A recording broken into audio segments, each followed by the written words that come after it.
Good evening, ladies and gentlemen. Comes to you live from our comfy couch here in the outskirts scene. It's the Gaming Saloon reviews for May 25th, 2025, with your host, Spaceburger2448 and Ramp It Up Salon.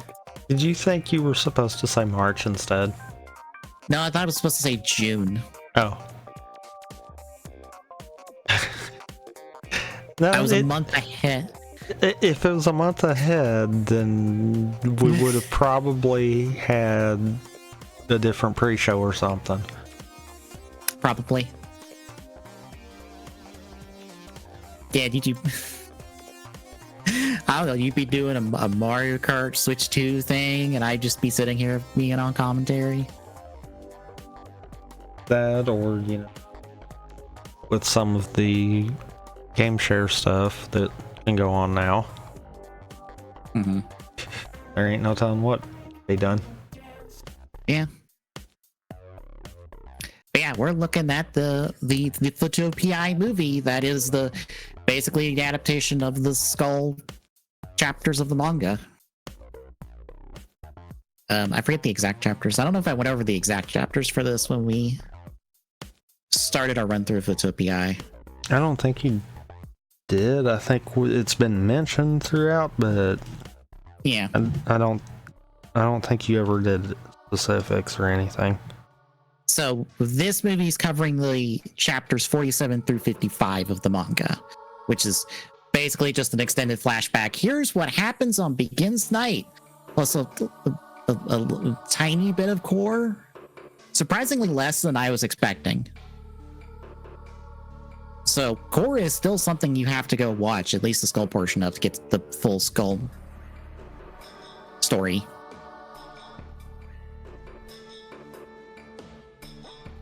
Because they barely touch on it. Yeah. And I said this in the pre-show.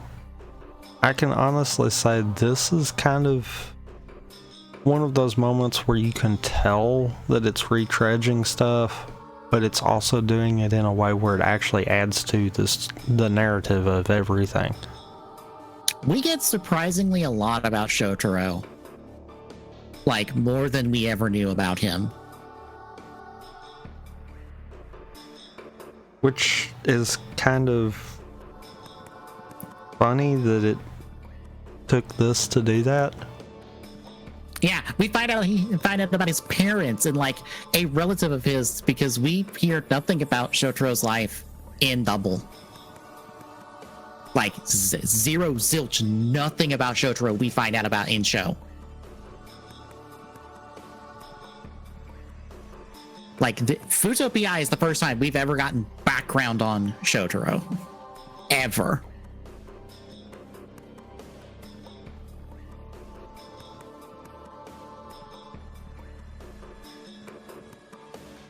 But yeah, this movie came out November 8th, 2024. It only got subbed within the last month.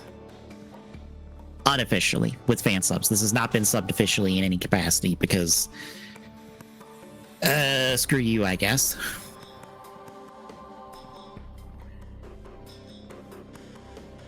But yeah, I guess any thoughts going into it?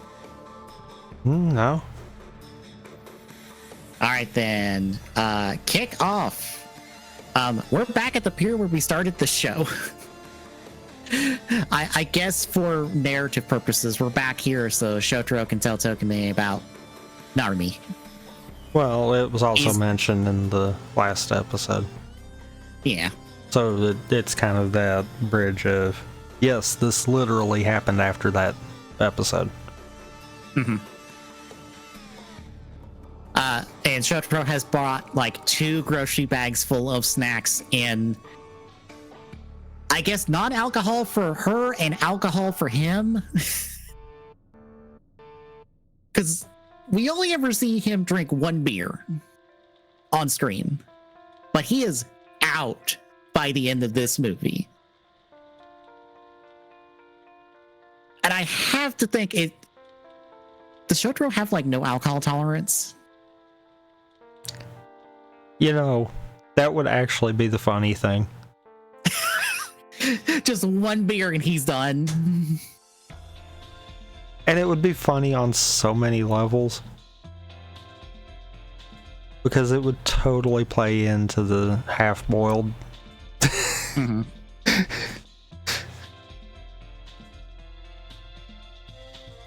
I also do appreciate Tokime, like, both in the beginning and then it's just like, hey, you don't have to do this. I can tell this is hard for you to talk about. But I do love that they even mentioned that it took Shotaro forever to even tell Akiko about all of this. Which... And I think it took quite a while for him to fully tell her. Yeah, because she knew some from movie War 2010, but she didn't know the full story, I think, until literally Core. I think so.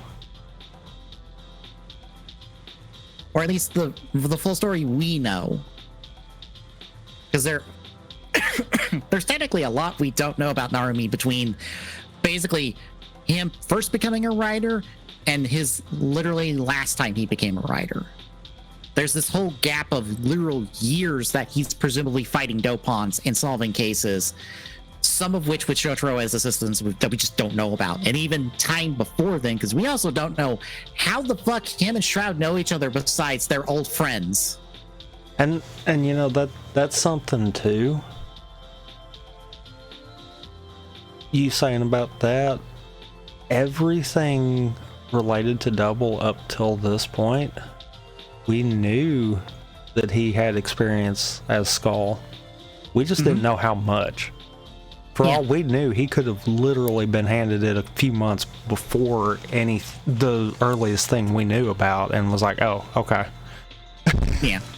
This kind of puts it into perspective of, no, he's been doing this for probably every bit of 10 years. Mm-hmm. He is tired.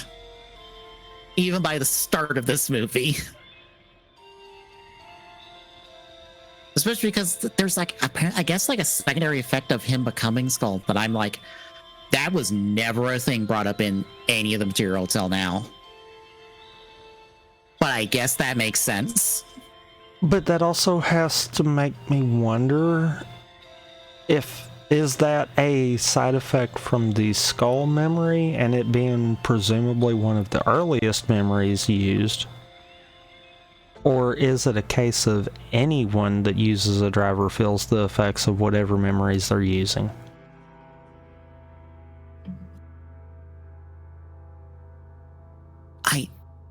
I feel like it's the latter because, like, I assume that specific thing is specific to Skull, but I feel like, yeah, even with the driver, you still feel some of that kickback from the memory.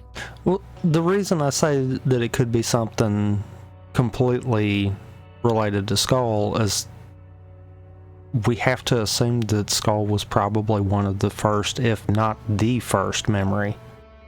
Mm-hmm. Meaning that over the time from then until we get Double proper, we don't know how many revisions there's been with them.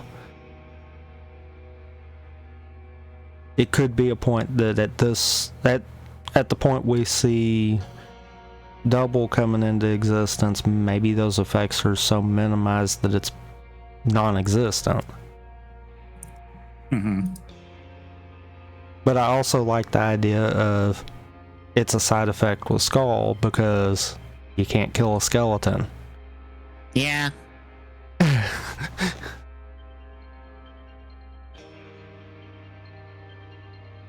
yeah, this entire movie basically is Shotaro kind of telling the story, but also being like, hey, I did this thing. I was a real dumbass back then.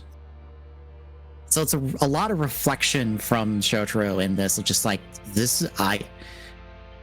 you can tell how much Shotaro like puts on himself for these entire events when he didn't really do anything wrong. He just happened to be there.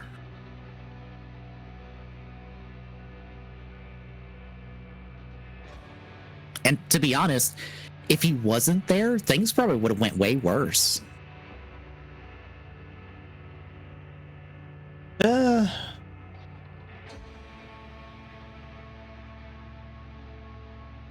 Way worse, I don't know. Way different. Yeah.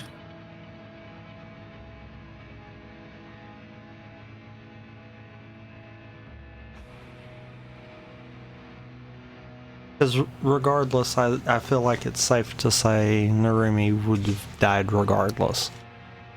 Yeah, the Philip's memories outcome would have been the big difference. Mm-hmm.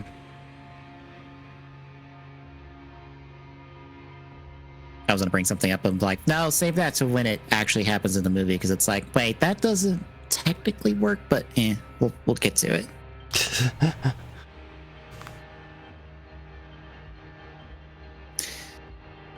But yeah, so kickoff, we get a small bit from the movie war core portion, which is the spider dopant attacking the singer at kind of the beginning-ish of that movie, where it's like, oh yeah, hey, Shotaro was in the crowd with the friend of his from the first 2 episodes, if I recall correctly. Which again, it's just like, you would not know that unless you know everything about Double to be like, oh no, Shotaro's hanging out with the person from the first 2 episodes because they were old friends and they knew each other back then. Hell, most people probably wouldn't even have clocked live action wise that was Shotaro in that, because it is a blink and you miss it line of his in the original movie.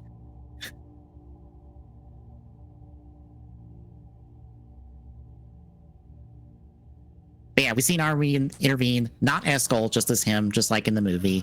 And then we cut away to Shotaro as a kid showing up to the office, I guess once more being like, hey, here's us walking to the office and stuff. And he bugs Narumi to be his assistant. Narumi's like, 1, you are a child. 2, no. Because presumably this is, I don't know how long after the events of Core. I presume not that long. Because his assistant's car is still out front. Which I found funny. Somebody said, oh, that's Narumi's car. And I'm like, no, that's not Narumi's car. That's his former assistant's car that he just murdered. That is still out front. And I am sure is not a great reminder of like, hey, by the way, you did that.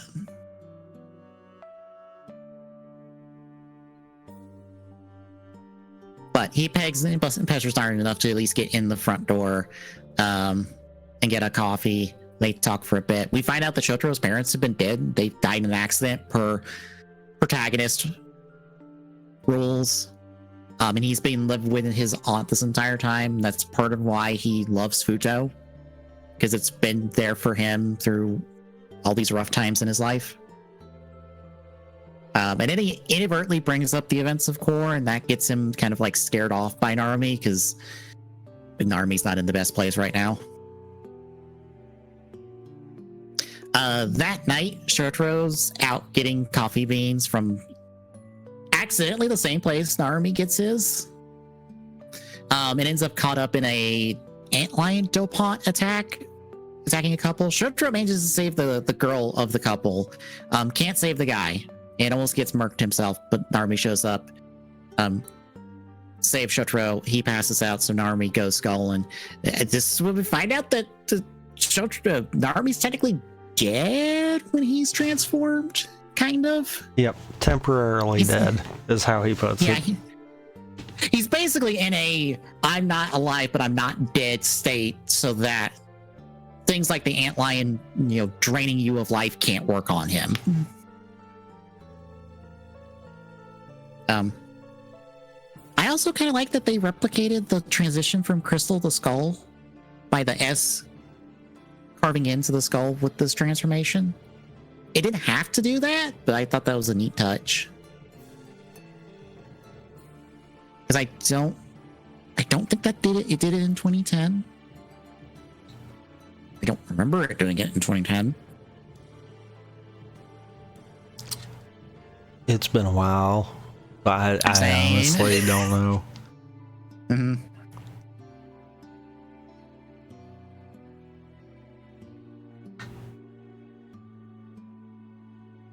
But now we kind of get like a fast forward through the years, because eventually Shotaro just grows up to be a nuisance with like some gangs and stuff, and weirdly has like a yellow streak in his hair, which I assume is supposed to look weird because yellow is not his color in any sense of the word.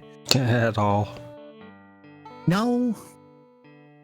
So it feels like you're supposed to be thrown off by it, but it just feels weird seeing it. But like eventually he stops some bullies from attacking a kid and gets beaten up for it, and that gets Narumi to be like, you're my assistant now. And then we see him learning the trade and helping out Narumi. And one moment I think through this part, I feel like it's like an unspoken callback to Core. Narumi puts his hand on Shotaro's shoulder and he gets surprised by nothing happening, and then kind of because they're arguing, and then he walks off. I think Narumi was surprised that the spider bomb that's still in him didn't go off on Shotaro right there. Because I also feel like that's why he kind of like is hard on Shotaro, to be like, I can't form that deep of a connection to you because otherwise you'll die, literally. Because that's why he's estranged from Akiko this entire time, because spider bomb in him still. Which they also don't touch on. Oh, I mean, that wasn't a part of this movie, so. Yeah. Because again, they don't really touch on the events of Core, but I'm like, yeah, that's a part of there and stuff. But yeah, eventually one day, Shotaro comes back to the office, doesn't find Narumi, tries on a hat, does his shtick. Then he's like, right, can't wear the hat, so he puts it back. And then he's like, sees that Narumi doesn't have his white hat, which they now give significance to, being like, oh, if Narumi wears that hat, it's a big deal. If he's not wearing it, it's like, no, that's not a big deal. I guess if he's wearing the white hat, he's going Skull, because now that he says it, I'm like, I can't imagine Skull wearing any other hat. I can't either. Because for reference, the hat is not a part of the suit. At all. And it kind of makes sense having the two different hats on a symbolic sense. Mm-hmm.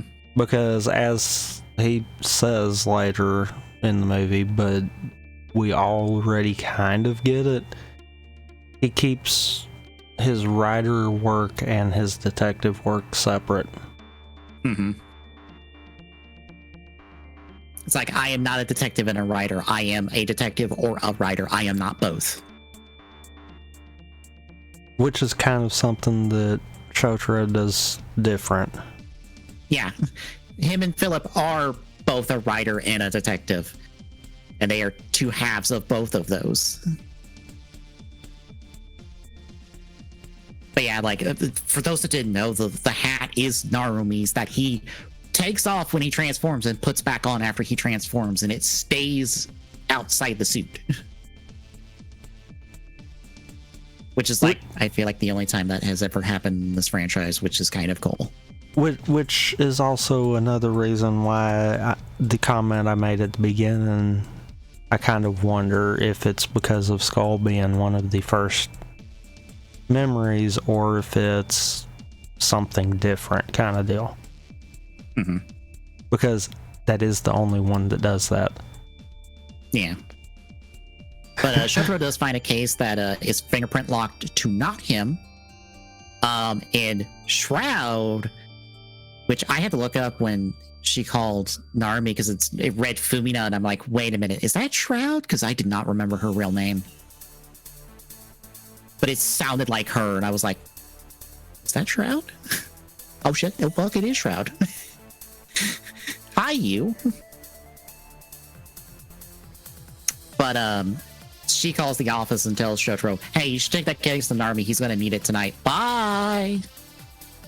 And so Shotaro tracks Narumi down after he left that day to the boat he snuck on to go to the island from Begins Night, basically. And that's where the two catch up, and Narumi's like, why are you here? Lady called the office and said you needed this, and Narumi's like,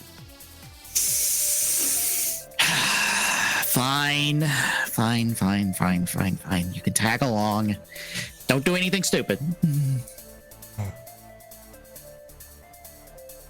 So we see them sneaking into the island, sneaking about.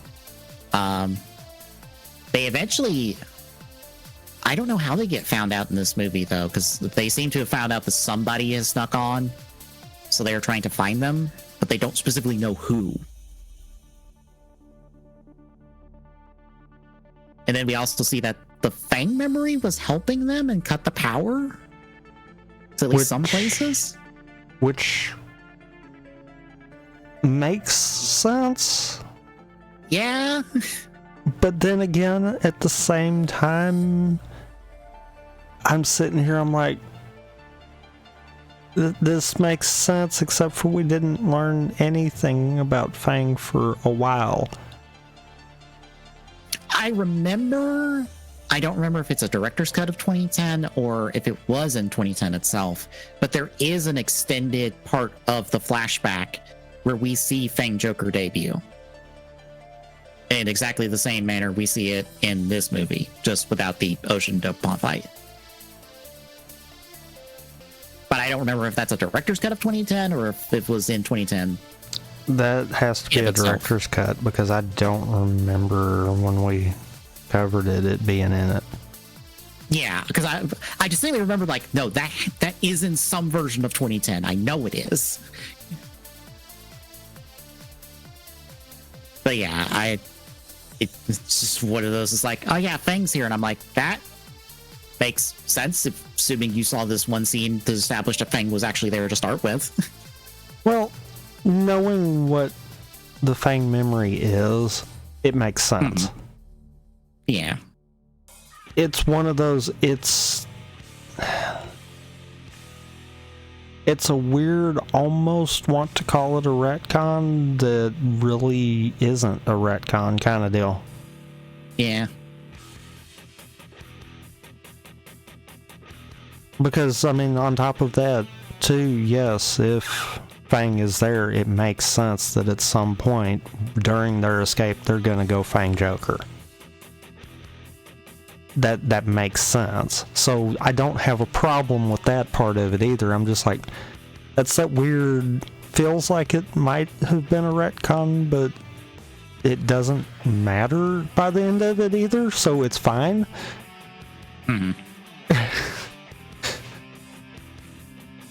We also see that Taboo is here with the guy she was dating before Nazca. Because the way they kept focusing on him, I'm like, are you somebody from the show and I just don't remember? And apparently it's like, he's not even from the manga. He is just from this version of the movie. And is literally only here to be conflict for the end of the movie. Yeah, so Double will have a fight scene in this extended flashback, because otherwise Double doesn't get to show up, really, except for 2 scenes. Mm-hmm.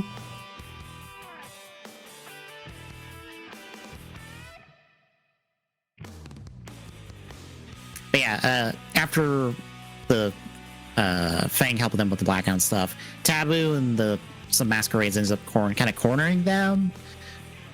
Not really, because they don't see Shotaro and Narumi initially. And Narumi's like, all right, I'm going to go fight them. You stay here with the case. And after Narumi leaves, Philip walks by, and Shotaro's like, I guess he's the person we're looking for. I'm going to go follow him. I do appreciate that Philip looks tired before he does his face turn. He just looks miserable. Yep.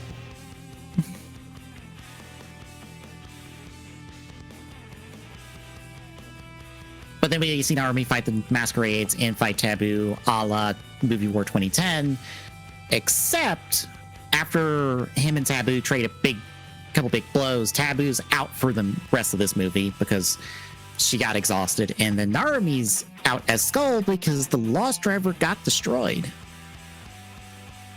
Which doubly, I mentioned on the pre-show, doubly deconfirms the fan theory for the longest time about this show, that the Lost Driver that shows up in A to Z was Narumi's that they recovered sometime after Begins Night. Because the novel says that Lost Driver Philip made. But yeah, I was just surprised. They're like, yeah, no, Lost Driver's destroyed. just take it off the table. Like you didn't need to do that. Yeah, they really didn't, because I don't think there's any real reason to have done that. Yeah. Like, I don't think anything would have changed. No, because the only other Lost Driver is a Lost Driver Foundation X had that Eternal got during his V Cinema, which is how he has one in A to Z.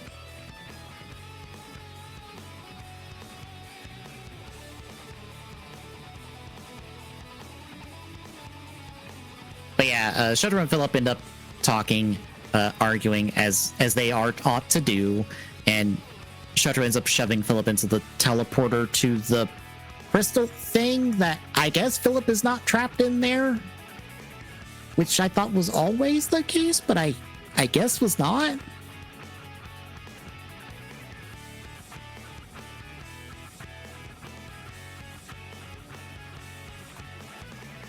Also, Philip hears about Hardboiled stuff, and again, he stops looking miserable when he's like, I'm going to look up Hardboiled stuff, and goes digging through the library for it. But Shotaro and Narumi meet up again. Narumi berates him for like, hey, we have to save this kid, even if he is a bit out of it, but like he's being used, so we're going to save him. And then Narumi surprisingly uses the skull memory to get into the Gaia library to meet Philip and get him the face turn. And that sacrifices the skull memory, so there's not even a skull memory now.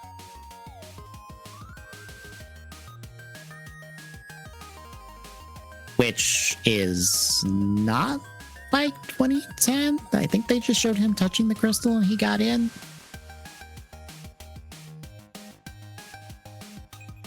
So I guess that's a retcon if necessary.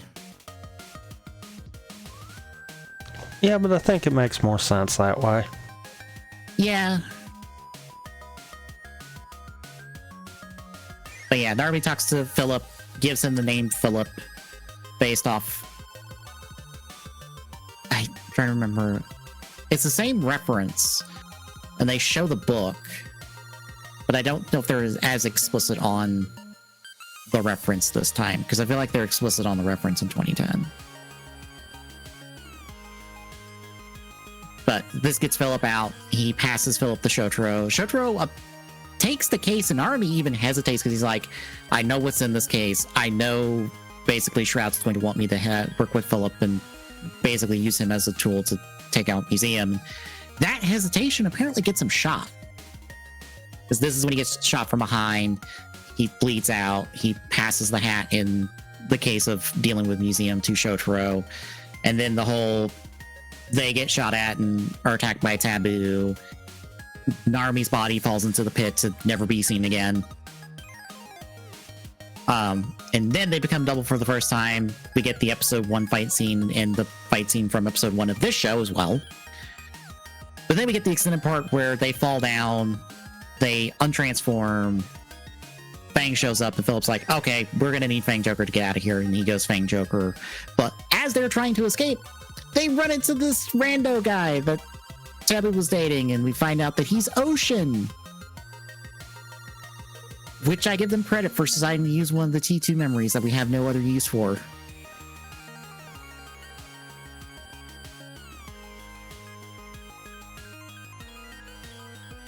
Because I think that leaves... trying to look through the list real quick. Queen, Rocket, Unicorn, and Zone as the only memories that have... Unicorn, Zone, and Key as the only memories that have never been used anywhere else in like the entirety of Double material.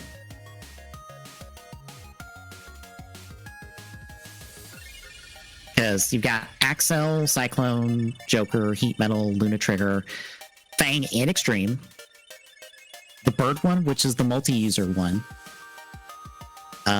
Dummy from Movie War 2010. I don't know why Dummy made the cut, but Dummy. Gene, which is the one that the guy gave up willingly, but also could rewrite DNA at a whim. So I see why it was there. Ice Age, which is from Axel's debut. Nazca Puppeteer, which was from weirdly the 2 episodes that might have confirmed that there are ghosts in Double. That Fuuto is haunted, if I recall correctly. Violence from Fang's debut, Weather, and that's it. Or Yesterday, which is Nazca's sister coming back, 2 episodes. Yeah. 2 of them take a while to fight it. They end up having to get help from an arriving hard-boilder with the boat attachment in order to take out Ocean. And did it feel like the dialogue implied to you that the skull boiler and the heart boiler were 2 different bikes? A little bit. Because it felt like that's what they were implying, and I'm like, wait. Because when they go back to the office and underneath, they find the Skull Gary, which to me at least confirms that the Skull Gary got turned into the Revolve Gary, presumably.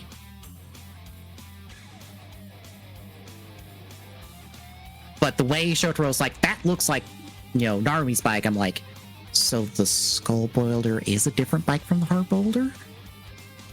Even though they are literally the same bike in design, just a different paint scheme?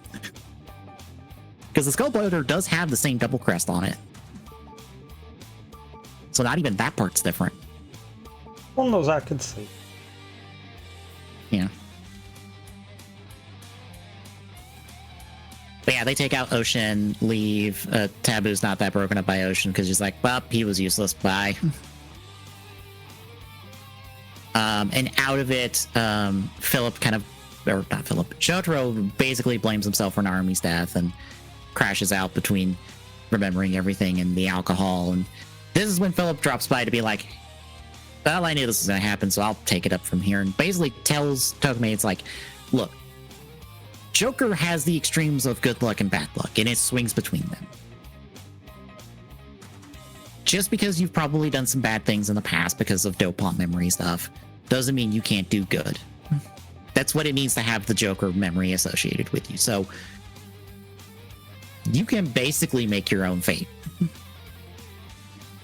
And then we catch up with the bad guys who we see the Joker dopant in their files. So this is the first time we get to see the Joker dopant, at least using their version of the driver that Museum used. So technically not like the dopants are made as E. Technically. But it's probably as close as we'll ever get to a Joker dopant. Yeah. And then they show the theoretical double that would have been Shotaro or Philip plus Narumi, which I'm trying to remember. I believe, aren't their tips the different colors? So they would go in the same slot. So that's not how double works. Unless I'm wrong.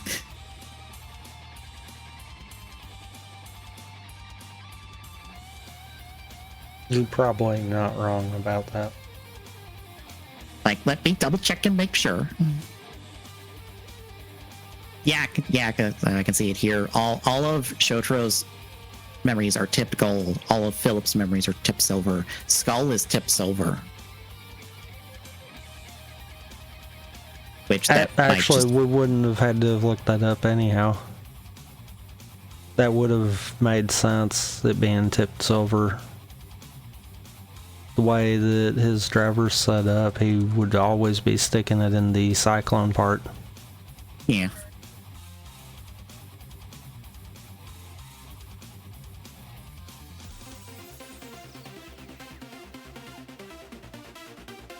But yeah, we see a theoretical cyclone skull, which even the bad guys are like, yeah, no, that wouldn't be Museum.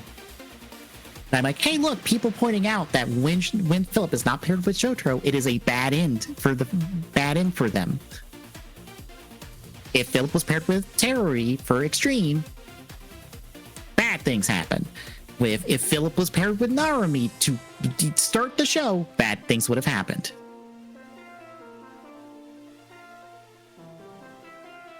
Literally, Shotaro and Philip are the only way good things would have happened. And I also love that they use kind of Gold Extreme to visually show that.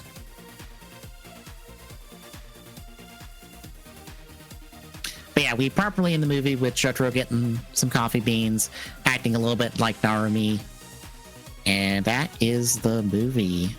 How do you feel about Portrait of Skull? It's good, that's for sure.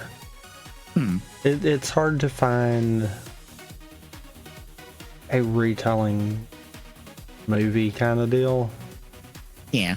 That actually adds to it and doesn't just feel like we're trudging the same ground.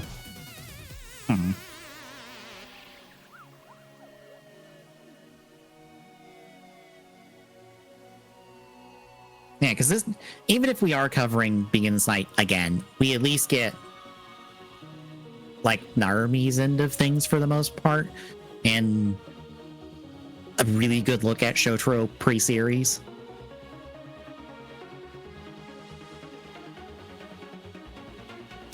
I love that they threw all this promotion for Cyclone Skull as a figure and stuff, and it is in 5 seconds at the end of this movie.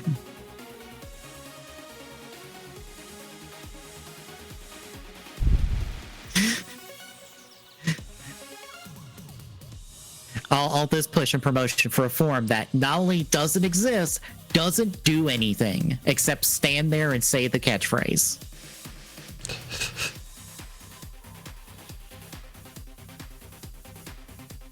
Yeah, good movie overall. A nice end to Fuuto PI. For now. So it is time for us to decide what we're doing next time. Are you ready to let the wheel decide? After we both spin it?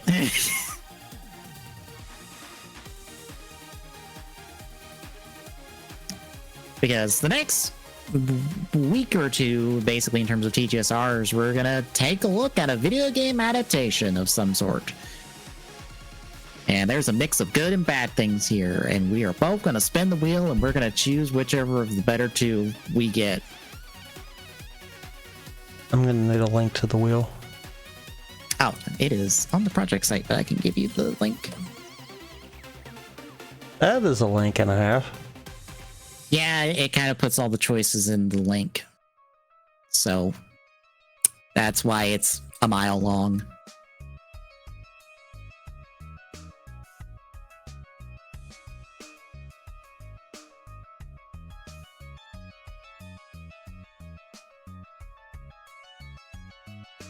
But our possible choices are the Super Mario Brothers Super Show, Athena, which I think is the SNK thing, Halo, the live action series, Mortal Kombat Conquest, Arcane, Castlevania, The Cuphead Show, Darkstalkers, Donkey Kong Country, Double Dragon, Earthworm Jim, The Legend of Zelda, Mega Man, Mega Man Fully Charged, Mortal Kombat Defenders of the Realm, Pac-Man, Skylanders Academy, Adventures of Sonic the Hedgehog, Sonic the Hedgehog Sat AM, Sonic Underground, Sonic Boom, Sonic Prime, Sonic X. Why does Sonic have 12 million fucking shows? Street Fighter, Adventures of Super Mario Bros. 3, Super Mario World, Attack and the Power of Juju. Yes, that is a video game adaptation. For those that forget. Viva Pinata, Where on Earth is Cameron San Diego, F-Zero GP Legend, Kirby Right Back at Ya, Layton, Mystery, Tatsushi, Metabots, Mega Man NT Warrior, Pac-Man and the Ghostly Adventures, Parappa the Rapper, Persona 4 the Animation, Persona 4 the Golden Animation, Persona 5 the Animation, Soccer Wars, Street Fighter 2 5, Beautiful Joe, Virtual Fighter, Yokai Watch, and Captain in the Game Master. Are you ready to spin? Not really, because I've been screwing around and I've spun twice, and boy, both of these don't turn out too well, so. What did it come up as? So what's funny is I would have been fine with either of the two that it could have hit before or after, but the first one was Sonic Underground. Oh no. The second one, Adventures of Super Mario Bros. 3. Okay, that one's better. Yeah. For those wondering, Sonic Underground is smack dab in between Sonic Boom and Sad AM. Mm-hmm. I probably would have been fine with either of the two, because I didn't have a huge problem out of Boom, and I've heard good things about Sad AM. Yeah, Sad AM is the good one. The problem is I hit the middle. Yeah, you hit the non-Sad AM one because it uses Sad AM material, and also the one that has a musical number every episode.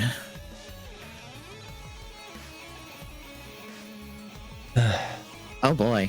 Well, shall we spin? I guess. All right, spin on 3, 2, 1, spin. For those wondering, it is the 60-second spin.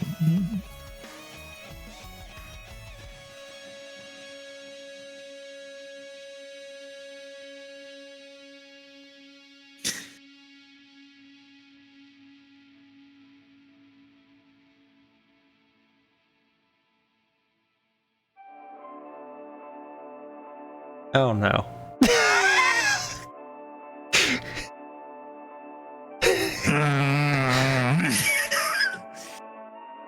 We've done this one before, and I know we have. Which one?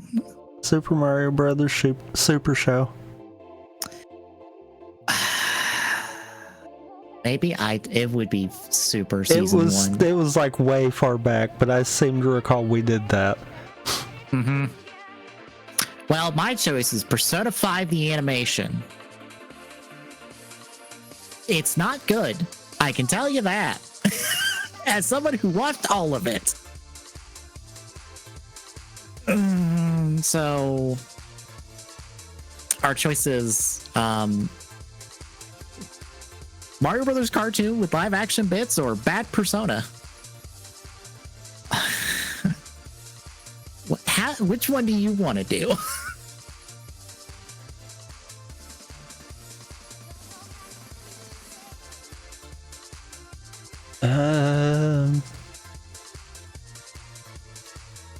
I kind of feel like Bad Persona. You know what? Sure. You know what? We'll do Bad Persona. We will do Persona 5 the animation, like the first 4 episodes of it. I think all those were like 30-minute episodes. I don't remember. Because we are not going to do all of Persona 5 the animation, because Persona 5 the animation, the series, the 26 episode show, does not even do the entire goddamn game.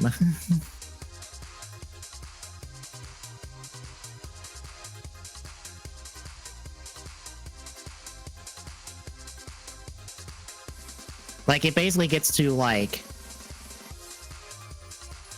the second to last dungeon, and then that one's second to last dungeon is one special.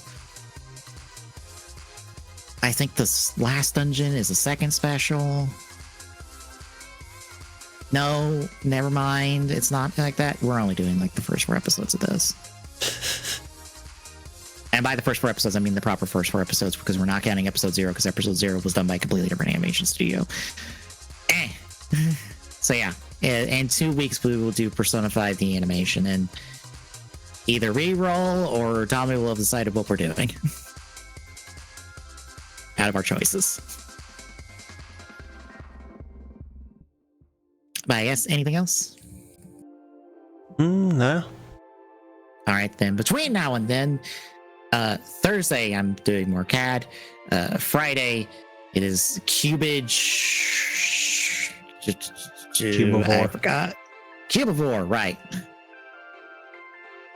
Cubit with you before. Saturday will be Dread Rando No, Multi-World, maybe. No. Oh. Super Mario World. Right. Super Mario World. My bad. Yeah, we were doing Super Mario World Rando. Yep.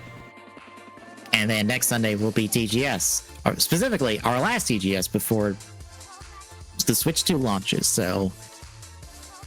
And we probably will not have a direct within this next one.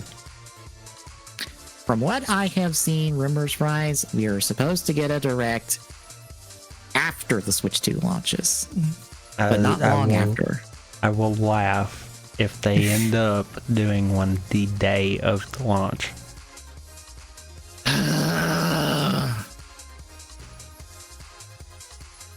Because you know how horrible that would wind up going. Yeah.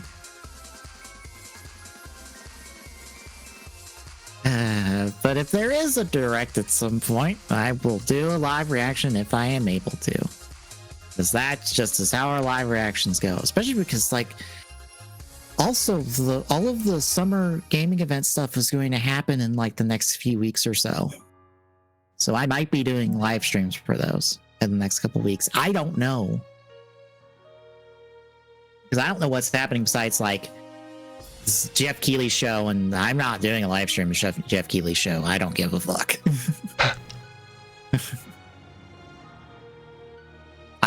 I don't think I've really cared about the Jeff Keighley Summer Game Fest thing for a couple years now, so I'm definitely not doing a live stream of that. I might do one for Microsoft or Sony if they did one.